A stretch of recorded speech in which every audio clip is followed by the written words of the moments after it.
So first, thank you very much for the opportunity. I was really excited when I saw that the panel theme was about preparing for success and creating opportunities. And one of the things for me in APICC is I really relate to the mission. And I relate to the mission of opportunities. And actually in my world, I've been calling it doors. How do you create doors to get to and figure out which door to go through?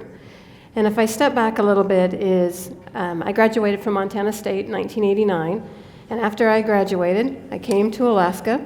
And I remember thinking, okay, I'm here. Come on, employers, I'm here. No, really, I'm here. And kind of heard that crickets. And I kept thinking, okay, what do? I don't know where to start. I don't know where to go find a job. I wasn't exactly sure I knew exactly. I wanted to help people. I wanted to be an HSC, but I didn't know what to do. And for me, it's all about kind of stepping back into that opportunity. And so basically, I started with who have I worked for in Alaska in the past? And I called a temp agency that I used to work for, and I just started at the beginning. I'm here in Alaska. I'm looking for work. Here's what I can do. And they said, okay, how do you feel about going to Valdez for a little while, doing some work? We're going to start an HSC team. It's not really what in your career field, but are you willing to take a chance? I was like, sure. So I worked for a consulting company for a couple years, and then after that I thought, you know what, I really need another door. What do I need to go to get to the next door? And I thought I want to go to work for the company, or the agency actually, that implements safety requirements. So I went to work for Alaska Department of Labor, another door. I want to understand where all this comes from. So after I did that for a little while, now my husband, who's in the Air Force, said, hey, I want to let you know I just got orders to Hawaii. Are you okay with that? Well, let me count to 2. Yes. But now I have to create new doors in Hawaii. I know nobody. I don't know a job. I don't know where to go. Once again, I used some networking opportunities through the American Society of Safety Engineers, called up the president and said, hey, I need a job. Here's what I can do. And they put me to work. And I followed him to Cheyenne, Wyoming. I had to find opportunities again, doors. So for me, it's part of this APICC mission is the same what I've created for myself is how do you create doors? And so one thing I just like to say is after I came back to Alaska, after a little bit of roaming around, I came back to Alaska and once again, it's how to create doors. For me, one of the most fabulous things about Alaska is the fact that this is a great place to network and meet people and use those connections. Already in my head, I'm like, Jeff, Montana State, connection. And you know what I'm gonna do with that? I'm gonna go say, hey, I wanna talk to you a little bit about Montana. I love Montana State, but oh, by the way, what can I else understand about your business that could help me or I could help you? I also think that the other part about this world of doors is I look at it as a leader now in my company, but also as a professional HSC person. How do I now give it forward? How do I pay it forward to others? Because that's part of my job, I think, in my role is now to pay it forward. So some of the things, and again, my kids have said, I understand, how do I open doors?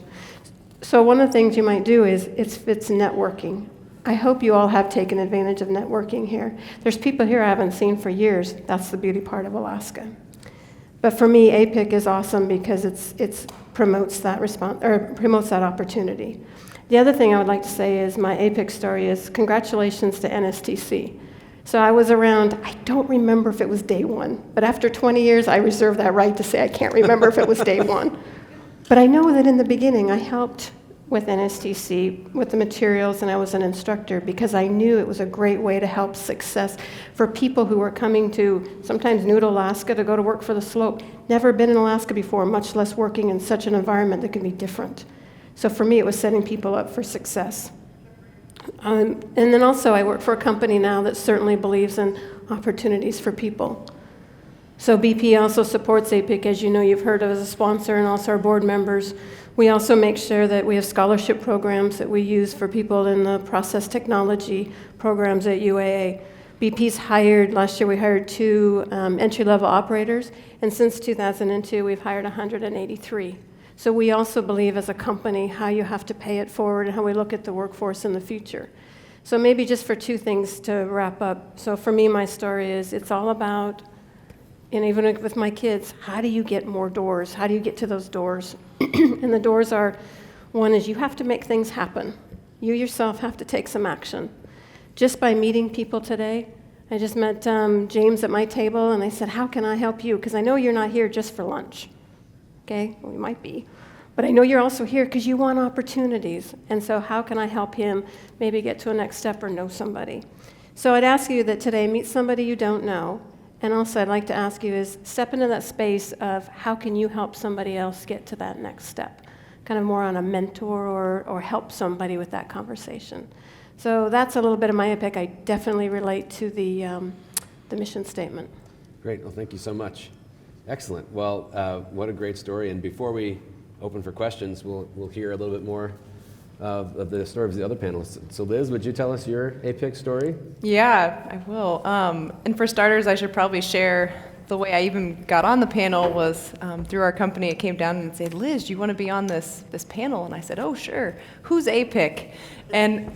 And for me, of course, I've heard of NSTC, working with ConocoPhillips. Obviously, everybody that we work with has been up through NSTC to go to the slope, to be safe and know the right questions to ask. And so as I started to discover who APICC was, I just fell in love with the mission of how you could really partner with industry and meet the needs that the industry had and support Alaskans to really have careers here. And it was just so exciting as I learned more and more about it. And so when I reflected on what my own APICC story was, I thought through, okay, well, I went to college and I got an electrical engineering degree. And I'll be honest, in low and high oil price, electrical engineers are not recruited. And I happened to have an internship and then got the opportunity to come work in Alaska.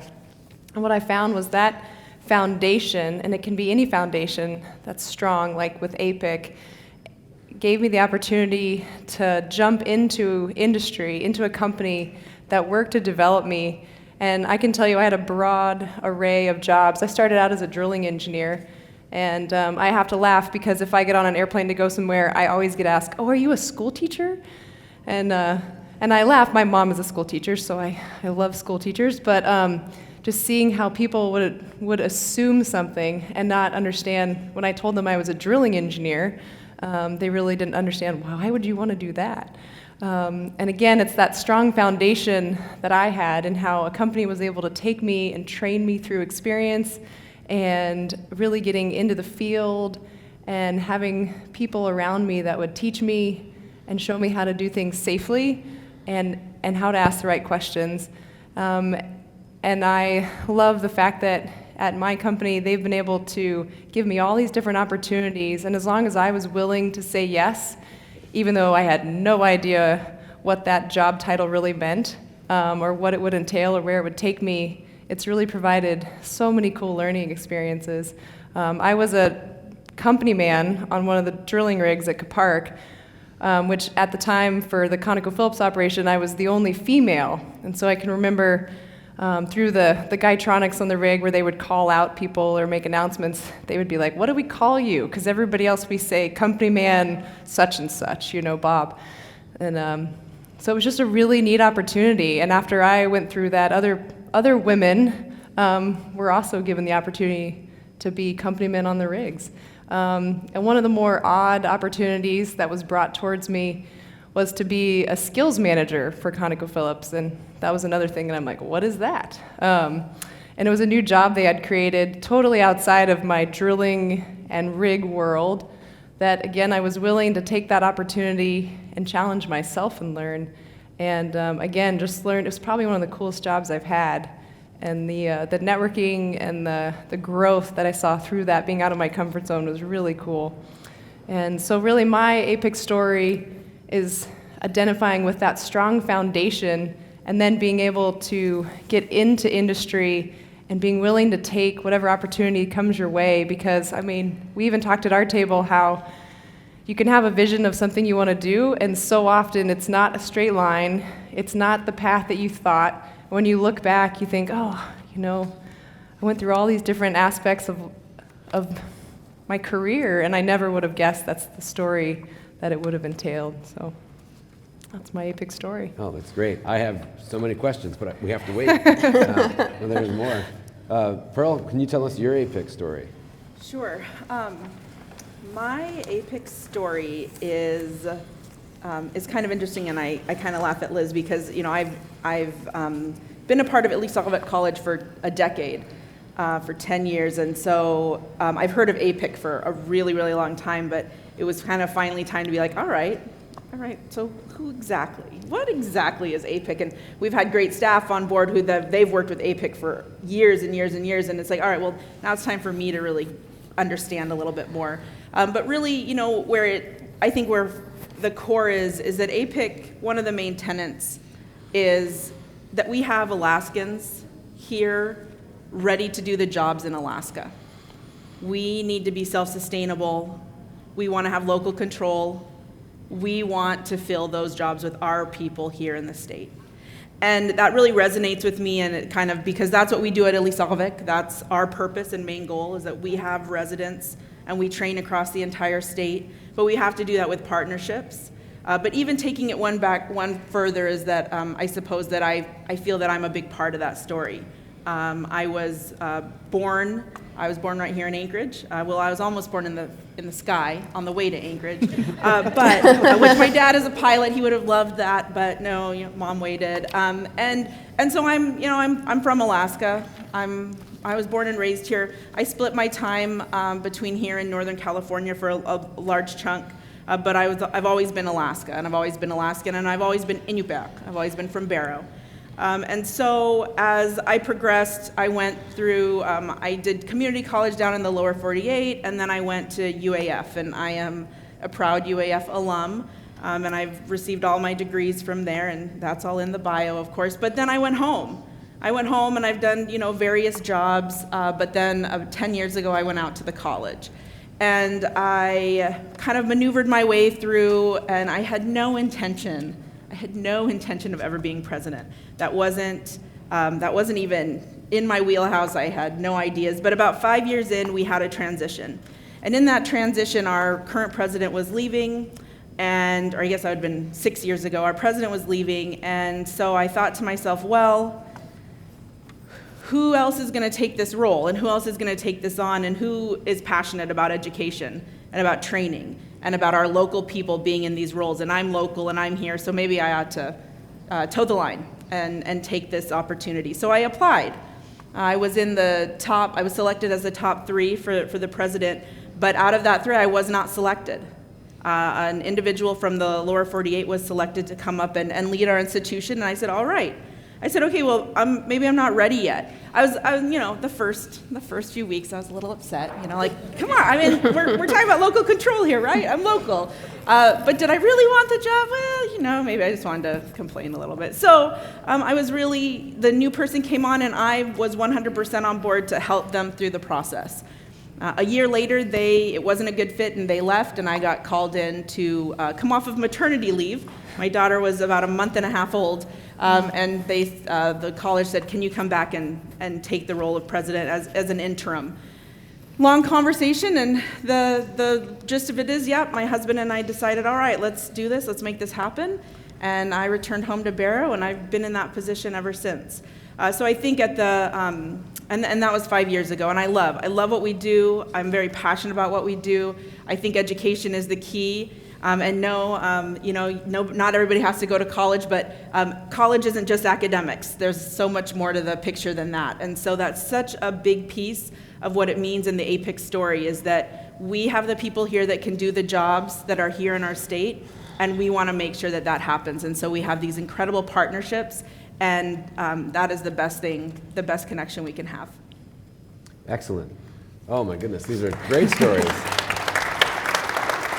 I am sure that we have many questions, and so I would prefer to ask my questions, all of my questions, but since we're here for you folks, I'll withhold. Are there any questions for our panelists from the audience about some of the stories you've heard so far? You, sir, in the back there, our award winner. Our winner. In general, if you were to be promoting yourself in some way, shape, or form, or attempting to display your achievements, what would the best way to do that be and not sound like you're bragging or gloating about yourself? So I'll warm you up here a little bit, folks. I did hear about self-advocacy in all of your stories. either if it was reaching out and seeking out opportunities, or sometimes, Liz, in your case, if you were breaking ground as a woman in your field, or breaking ground as a person like Pearl in your story, self-advocating to make your way, as a local who had to leave and come back to like find your spot in your own home. So somewhere along that way, has there been a time where you had to speak up for yourself and present yourself in a way that maybe was challenging from like a humility or humble standpoint? So I can take one. I think one thing too is, to me, there's a difference of when we talk about advocacy, of being confident about what you know versus bragging, right? So in a lot of these opportunities I've had to go step into, for me it was really important to be able to there are things that I know I'm good at.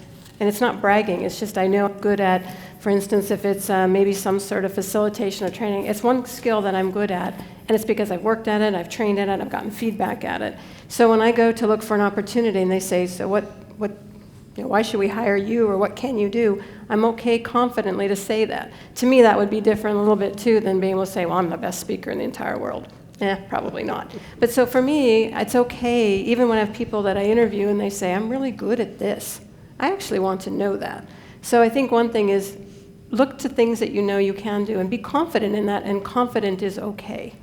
So that would be my advice on how to step into situations, and it's okay to be confident on things you can do.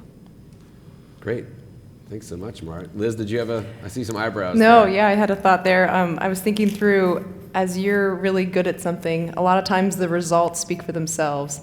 And often you get the opportunity to share the results of something you've done, and you get to highlight the how you did it, and that in itself is evident of what you've brought to the table. And I think it is a fine balance between that humility and yet being confident enough to showcase the things that you've done. Oh, good question. That's great. Excellent. We have another question here? Okay. Wayne, go ahead. Yeah, so this isn't for me, obviously, the question I'm going to ask. This is for the younger audience that's here to network and make connections. So we talk a lot about, networking and developing relationships, and it's a very hard thing to do, even for those of us that are mature within our careers, and it takes courage to step out.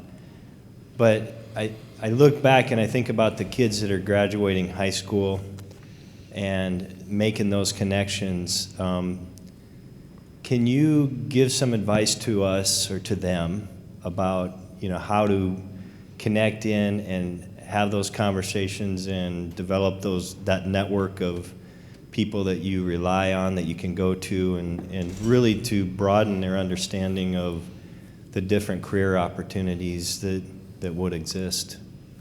Because I think we have a big gap in this for our younger people. Thank you. Thanks, Wayne. Pearl, do you have a thought about that? Sure, that's a really good question, and I think it can be difficult. And of course, I come from a really rural setting and very rural communities in which making those connections are incredibly important, especially because we don't often, our communities, and that's across all of rural Alaska, don't often see a lot of professionals coming to your communities. We go out to some of our villages, and they've never seen a scientist. They've never seen a lawyer. They've never seen, they don't have any native teachers in their schools. So these connections are really important. I think what I would just say in regards to that, and how maybe I would, we try really hard to bridge between middle school, high school, and college, and to encourage that pathway. And so it's really important to be interested and to be engaged and to ask questions. And to take the opportunities that you do get as students to visit with people, and that everyone is really, I really think that people want to talk about what they're doing, and they want to share with you. And the stats that Dan gave, really, we have so many needs in our state, and you as students are going to fill those needs. You are our next generation. You're going to be leading us. And so take those opportunities. And if you don't see an opportunity that would be good for you or that you want to do, start having some conversations with people. or give me a call, because we can make opportunities happen. So, you need to advocate for yourself, but also definitely take the opportunities that are put in front of you. There's definitely a theme in our stories and even in these questions about advocacy and opportunity. Can we build on that question, or you guys want to keep moving? You have a thought there, Marit? Yeah, maybe one quick thought. A lot of times at my office, I end up getting asked by folks whose kids are in high school, can you meet and talk to my kid and tell them what an engineer actually does? And or even going to college, and how do you find a job while you're in college? And I know I have loved those opportunities when you get to talk to students and you get to share, here's what people really do in this world. And I love hearing from King Career Center and how they're focusing on bringing people from industry in to share the stories of all different types of folks around Alaska and what they do. And if you are a parent and you do have children that are in high school or even in middle school and they don't know what they want to do, offer them the opportunity to connect with all the people that you know in a variety of just industries, that they can ask the right questions and learn what each different section really does. Because I think in general, most of us, when we were students, had no idea what it meant to really do some of these things that are big needs as you look into the future of Alaska. Great, thanks. Marit, did you have any thoughts? Can I add one more thing? Please. And I think the other thing is sometimes, so where there's lots of also professional organizations that you can also be a part of. So I'm a big part of American Society of Safety Engineers, so we have a local chapter here in Anchorage. And there's definitely a student population that's more than welcome to be a part of that. And then obviously if you're new to role, or we use it as an opportunity for people who are looking for new jobs or new opportunities, or again, the networking. So a lot of times too is to find out if there's some local opportunities from associations. I'm a firm believer that sometimes that's helped too. Again, Alaska's a fabulous place to be able to use those to help too.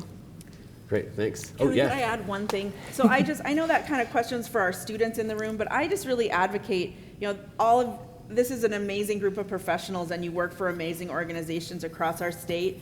Take the opportunity to get to our rural communities. Budgets are what they are. Spend some money to get to our rural communities. Make connections with those students. I know some come in for like ANSEP and different things like that, but there is amazing brilliance in our villages across the state of Alaska, and take the opportunity to connect, because those are going to be the students who don't have as many opportunities as the ones in more of our hubs and in our rural centers. So there's my little call to action. Thank you. That's good. Well, that's right. I want to build on that, Pearl, with a question that we put together from the panel that talks about mentorship. And one side of mentorship that we can address the same audience here is, how do you begin becoming a mentor for somebody? How do you go about developing yourself as a mentor, and how do you seek out mentees or make yourself available? Liz, you talked about people asking you to go speak to someone's kids about that role, and that's a very natural way. But is there any other ideas that you can share with the audience here about how to become a mentor? I know that was a part of your story as well. Can I ask a quick question? Can I jump in? Yeah. Be a moderator? Can I see a show of hands? Who's been a mentor? Oh my. That's cool. And now, how many of you have been the mentee? That's awesome. All right. Didn't want to take over your job, but I just wanted to ask the question. Perfect. Thanks. No, that's great. Can you build on that? Given that feedback, what can you tell us? So I have also been both. And for me, I think it depends on where you're at, what you need as a mentee. I know I've had examples that I needed a mentor because I wanted somebody to help me in an HSC, how to develop my field. How do I develop? How do I get to know more? How do I take the next step? How do I get to this career? And I've had that kind of a mentor. And I've also had a mentor where I looked for somebody that was definitely maybe 2 grades or much higher in the organization level, and maybe not even in HSC, but somebody that I wanted to learn the business from. So it's kind of looking at, depending on where are you at in your world of what do you need.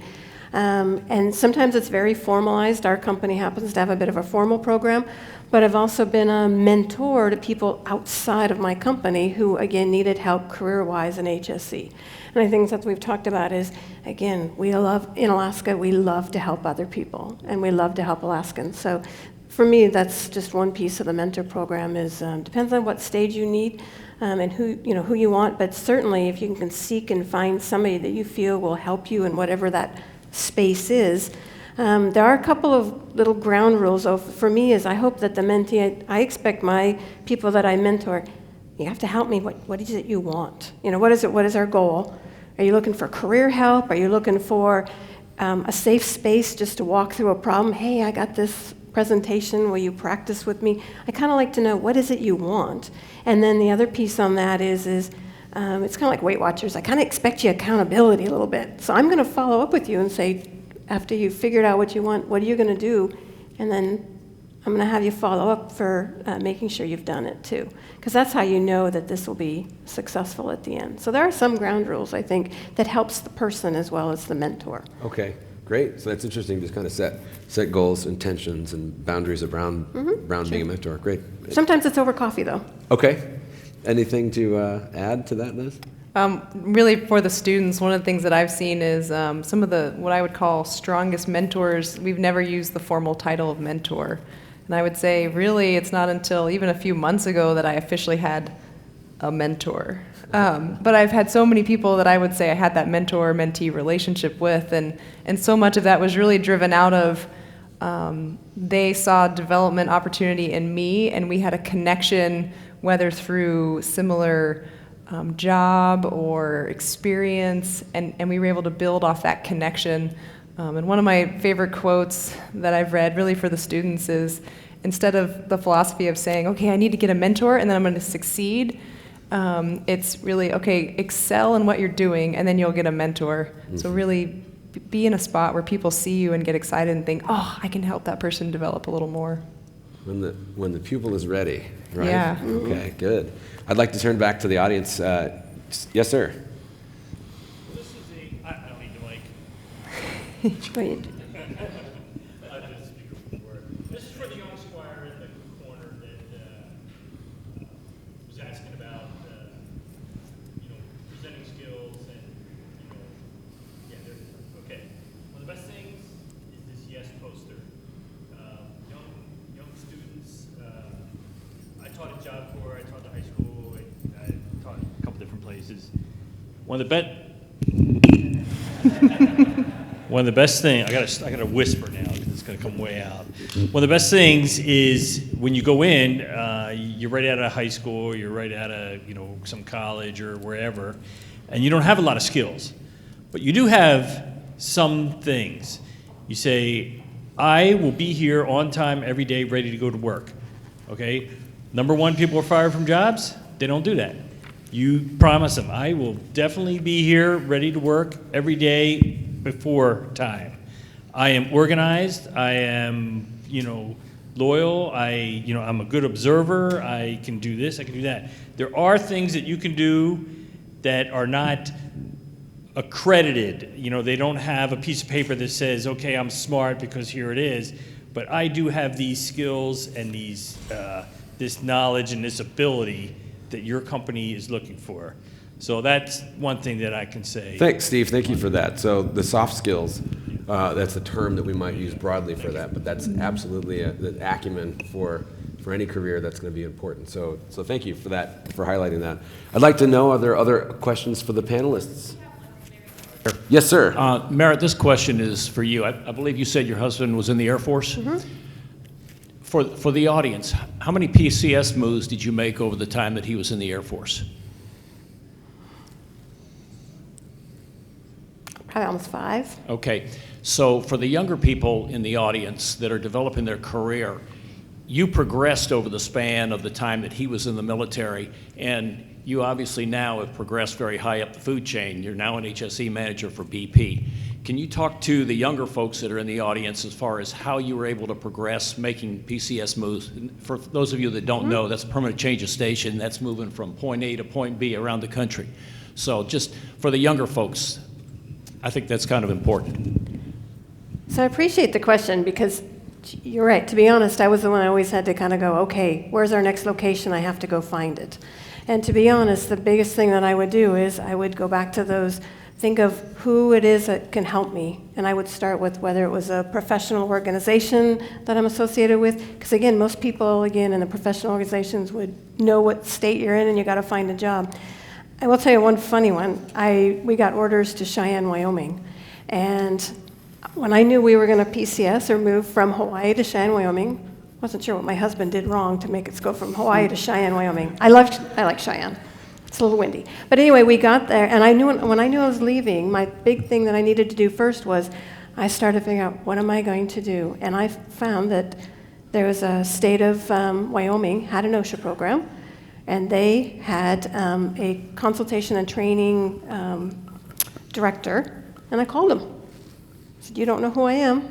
Here's who I am. This is what I'm doing. I'm going to be looking for a job. What do you know? And he said, we have a job that's going to be open in 3 months. I said, great, you'll hear me again. So I guess my advice is you kind of have to go back and look at what other places, and I knew nobody, is look from organizations, or I'm okay with calling people cold call to say, you don't know who I am, but I might need your help.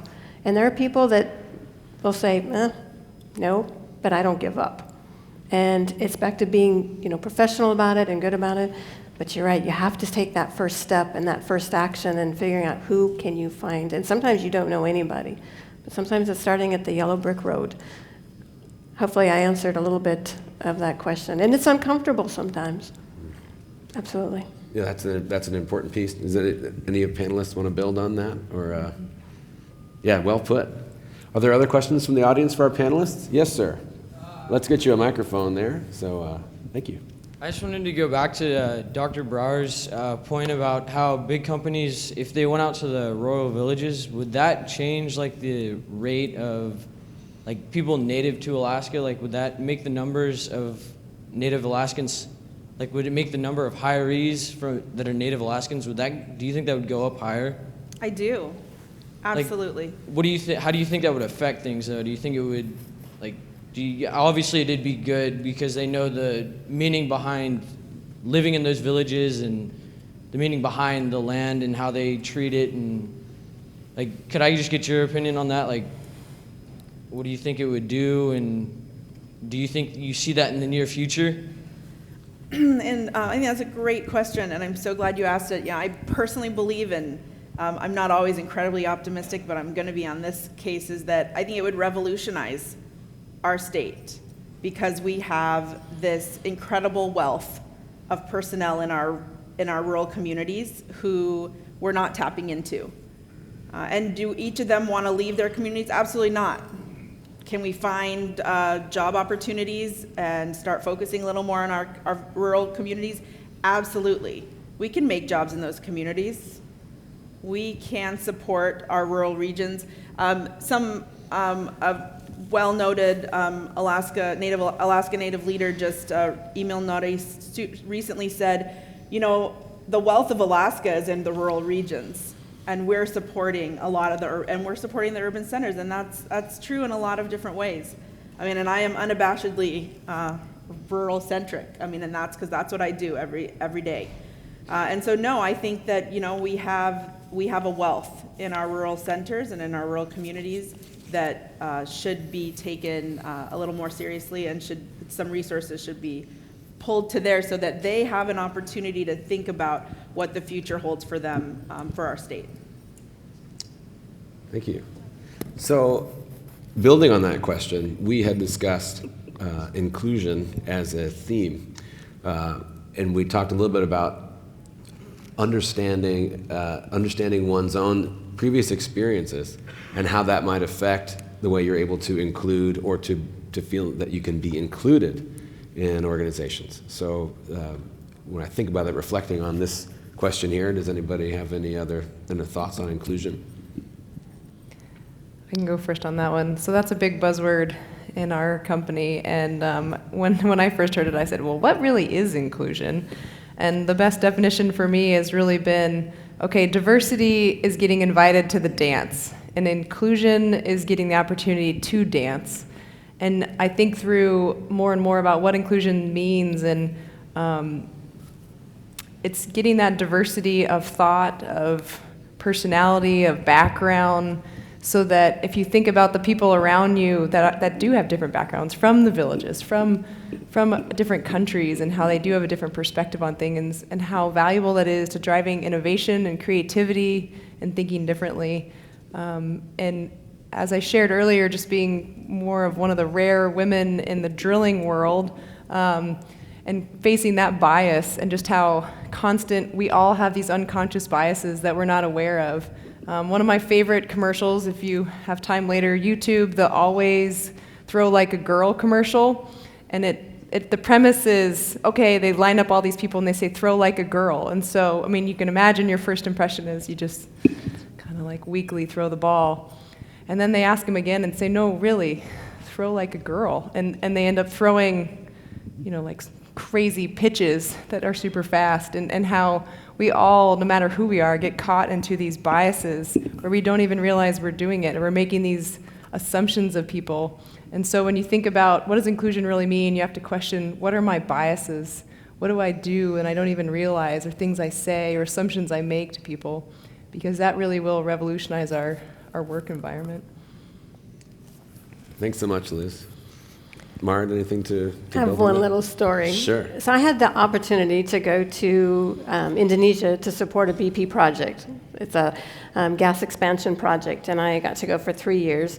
And what an awesome experience. As soon as I got there, though, I found out for the first time in my life, I was the different one. It was the very first time in my life that I thought, I am the different one. Different language, different culture, different background, and had to learn a lot of things real fast. And I remember my very first team meetings. I had a team of 10, all Indonesians, and I was getting ready. I was all gung-ho. All right, we're going to go get this done, and we're going to go do this done, and we can all do this. There's more than one way to skin a cat, and we're going to get this all done. And I was rattling off a whole bunch of stuff. And all of a sudden, I was kind of watching them, and they're looking at each other, and they're, Ibu Marit, we don't know what you mean by skin a cat. And I was like, oh dear, not only do I not know what that means, but I don't even know why I said it, and I don't even know where it comes from. You're right, we're not skinning cats, never mind. Because what they were doing was translating in English back to Bahasa Indonesia what I was saying. But instead of them being upset with me or anything like that, they just rolled with it and said, we get it.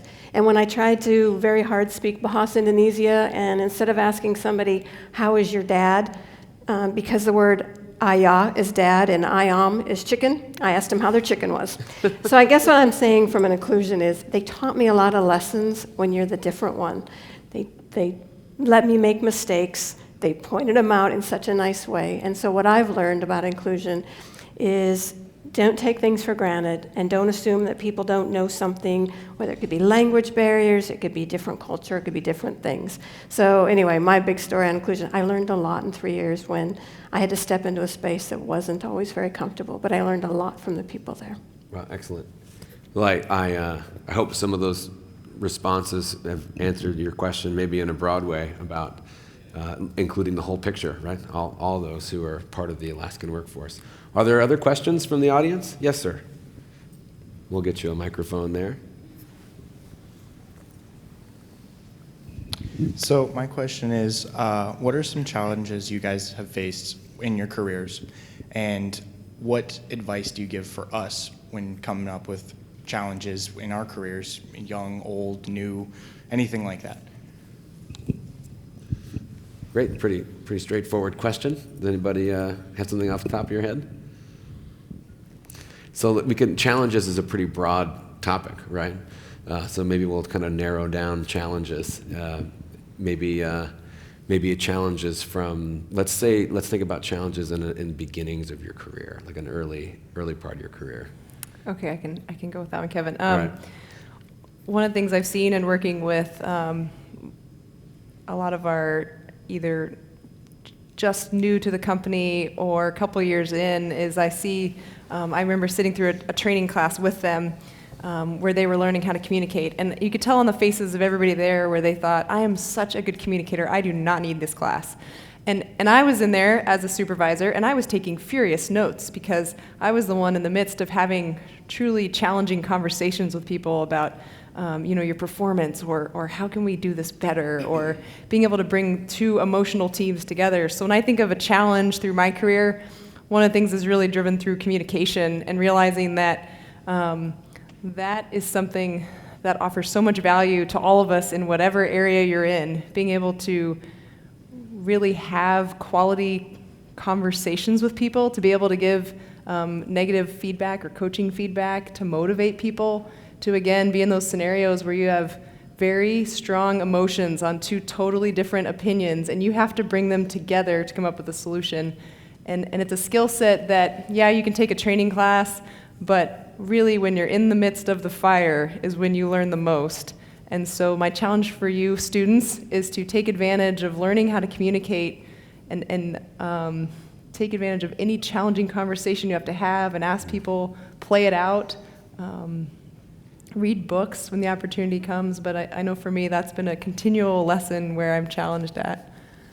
Wow, that's great. Any other thoughts from the panel here? Pearl? So I'll take, there have been many. Aren't there always so many challenges that we all have to face and have to deal with? And maybe I'll talk about two of them. One kind of based on students, and one more on a professional side of things. So at our institution, of course, our students are our number one priority. They're who we're there for, they're why we're there. So a few years ago, interestingly enough, we had something that would seem so benign in so many ways. We have a Spirit Week. So our student government got together and determined that these were the topics for the 5 days of Spirit Week.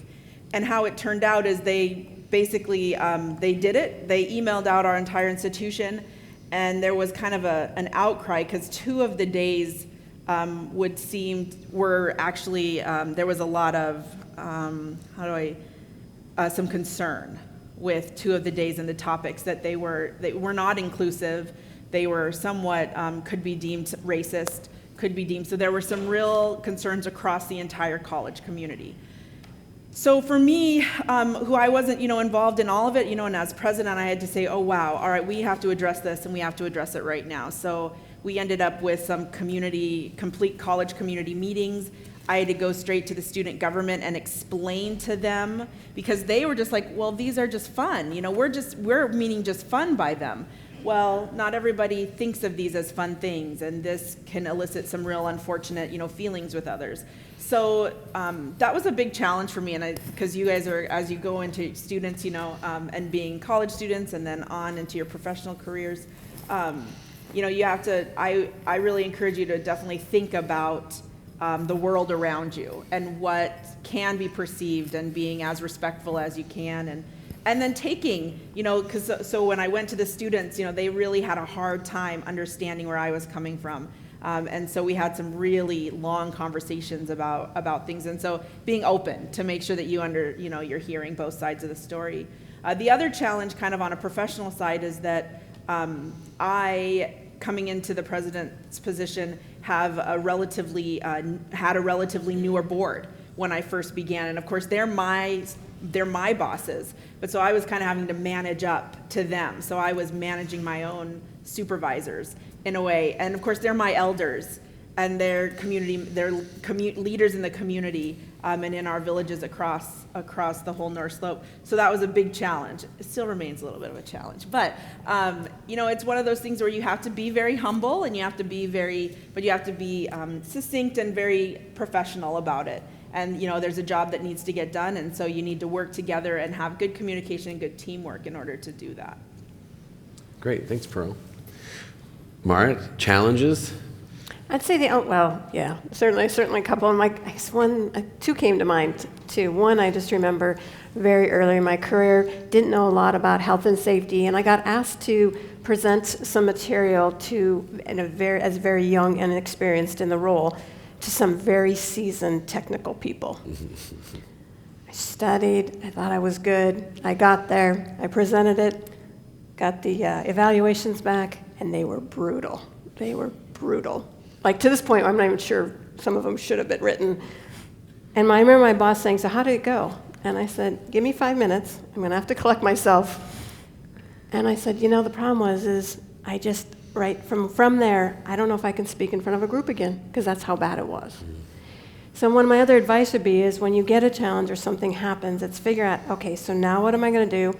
Have your little pity party on the parking lot, cry, maybe it's cry or be upset or tell somebody about it. But then you got to pick yourself back up and go, okay, what am I going to do with this? So I went back to my supervisor and said, I know that I'm going to have to do public speaking, whether it's training or speaking at a toolbox meeting, whatever it is, I can't lose this. And he said, what do you need? I said, okay, well, I need to practice some more, and I think I need to go to like a professional speaking course, because really that's how bad this was.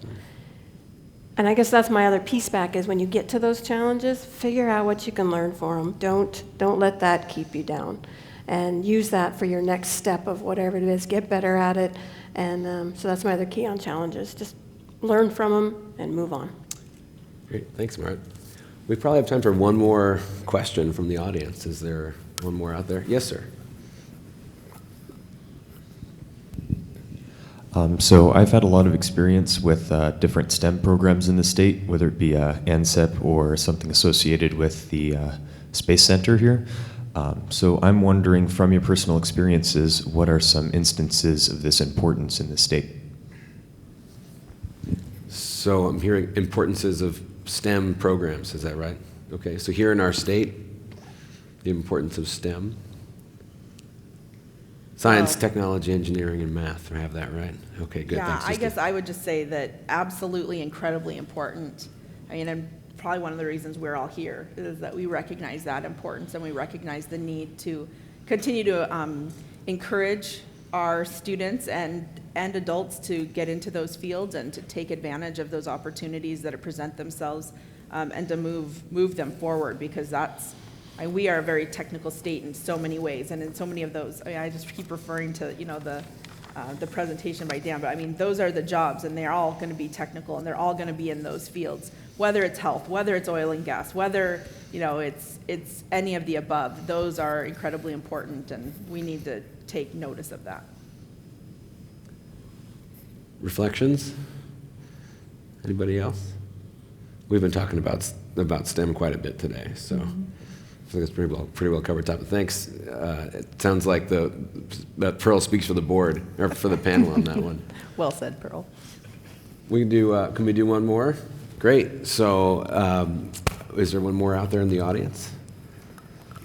Kevin, you have your winner again back there's there. a couple. Yes, sir, in the back there. Thank you. Hi, you all spoke about mentoring, and what advice do you have for those of us who want to be more effective mentors in terms of the part of the mentoring that involves people seeing themselves as being able, being capable, so when they get to the dance, they see that they can dance, or at least think they can. Mm-hmm. That was a great analogy, by the way. Thanks. Invited to the dance and then having the opportunity. Right? It finally clicked with me when I read Okay. that. So when I think about mentorship, one of the things I think, kind of back to the challenges question as well, is we could all use more skills in being good questioners. And I think one of the things as a mentor that we can do is really ask or teach our mentee to ask good questions. And I have an almost 4-year-old, so I get asked why constantly on things. And yet I've seen that as such a cool opportunity because of her curiosity to learn more and explain more. And so as a mentor, you can ask them more questions about, well, why do you think that? Well, what if you tried this? And just see how it drives change. Because if you look in our world, the people that asked those questions were the ones that made huge changes. Excellent. And maybe I'd add, once you ask those questions or get those questions, and then as a mentor, listen. You really need to listen to what they have to say or somebody has to say, and make sure you're not maybe putting too much of your own, this is what I would do, but actually for me it's listening is a big part of that too. Mm-hmm. Thank you. Pearl, anything to add? I would maybe just, like going on both of those, you ask the questions, you listen to what they say, and then you take the opportunity to really, part of that is understanding where they're coming from and understanding how they learn or how they want to learn. kind of meeting them halfway in there. Because, for instance, in some of our communities, our students are learning, they all learn in different ways. And that's the same for us as adults, no matter what, we all are learning in different ways. And so as a mentor, you have to figure out those ways where you can make those connections. But I think it's also really important for as a mentee to understand, okay, well, maybe I need to learn a little bit more of how to understand this side, where, you're teaching like A, but then you're like B. Well, you got to be able to do both and be able to live in both of those worlds. And I see that same with kind of a Western and Indigenous perspective, taking the best of both and moving them forward. Excellent. Great questions. I wish we had time for more. I'll save my questions for after we're on the panel. Folks, can we have another round of applause for our panelists here today? Dr. Pearl Brower, Liz Jolley, and Marit Croak. Thanks so much, folks.